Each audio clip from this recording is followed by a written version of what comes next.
Good morning, Christine.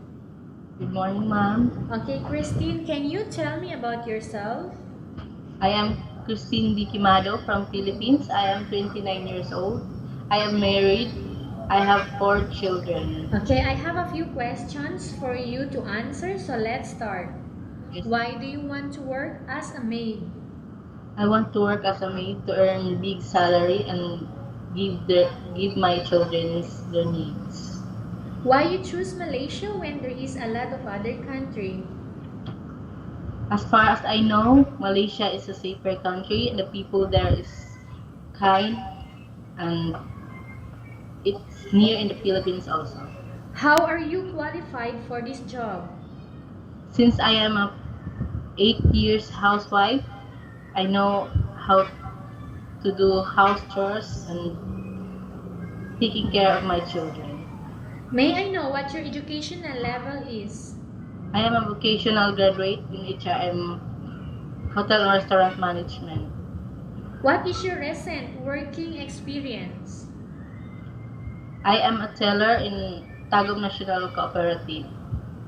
Have you worked abroad before? No, ma'am. Do you have experience of taking care of baby? Yes, ma'am. My children. How about elderly? No, ma'am. But I'm willing to learn. Do you have any other special skills? Uh, Cooking. Are you willing to learn new skills? Yes, ma'am. Are you willing to work with a family where the mother-in-law or any relatives stay together? Yes, ma'am. Currently, are you still working now? No, ma'am. I'm a housewife. I work in our home. Okay, do you know how to cook? Yes, ma'am. What sort of food can you cook? Filipino food only, ma'am, but I want to learn more. Other dishes to cook. Yes, other dishes, ma'am. Are you aware that you will have to do washing, cleaning, ironing, and cooking? Yes, ma'am. From all the house chores that I mentioned to you, which do you like most?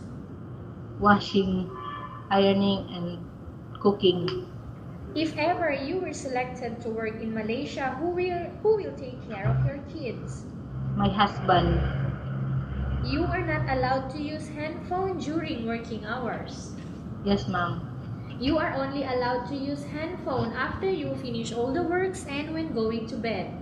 Yes, ma'am.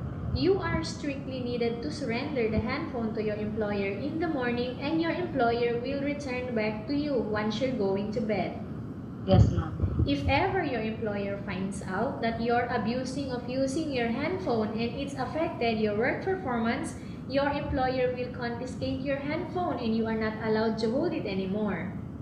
Yes, ma'am. Instead, your employer will allow you to call to your family 3 times in a month. You only allowed to bring normal phone and you are not allowed to bring smartphone.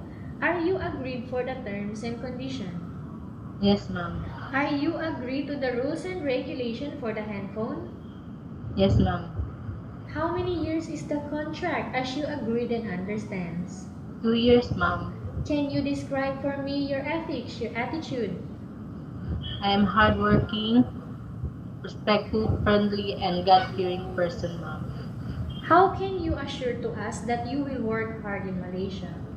I will work hard because it's for my family's future. Can you promise not to use the telephone without the permission of your employer? Yes, ma'am. Can you promise not to put on makeup but to dress properly while work? Yes, ma'am. Can you promise not to invite friends and relatives without the consent of your employer? Yes, ma'am. Can you promise not to ask for advance salary from your employer under any circumstances? Yes, ma'am. Do you really understand of the rules and regulation of the agency? Yes, ma'am. Do you pay any placement fee for you to come to Malaysia to work as a maid? No, ma'am. Do you have any history of sickness, breast cancer, or any other illness? No, ma'am. Do you suffer from any skin diseases, allergy, or physical defect? No, ma'am. Have you suffered from any serious illness? No, ma'am. Do you smoke? No, ma'am. Have you undergone any operation? No, ma'am. Are you medically fit or are you fit to work? Yes, ma'am. Are you in any medication right now?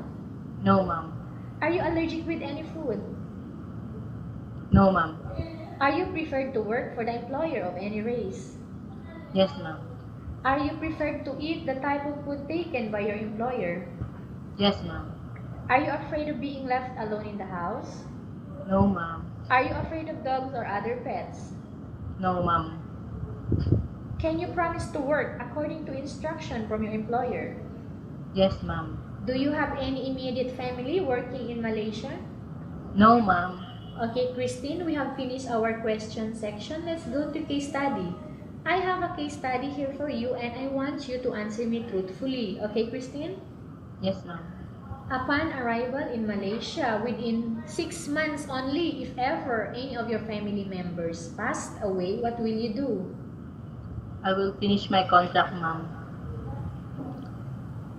and work And 2 then, years. family members passed away in the Philippines. Okay, what will you do? Upon renewing your contract or continuing your contract, what else would you do?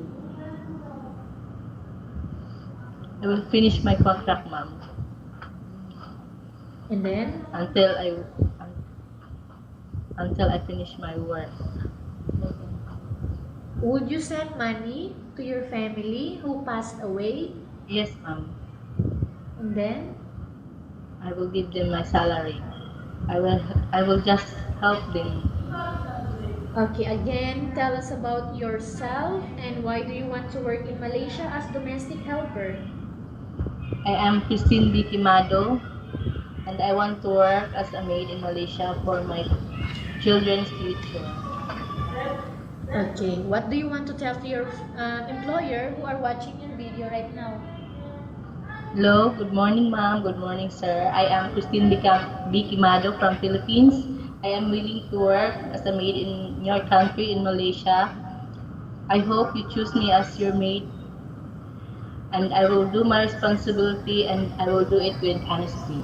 Thank you. Okay, thank you very much, Christine. We will update to your agency if there is any selection made by the employer.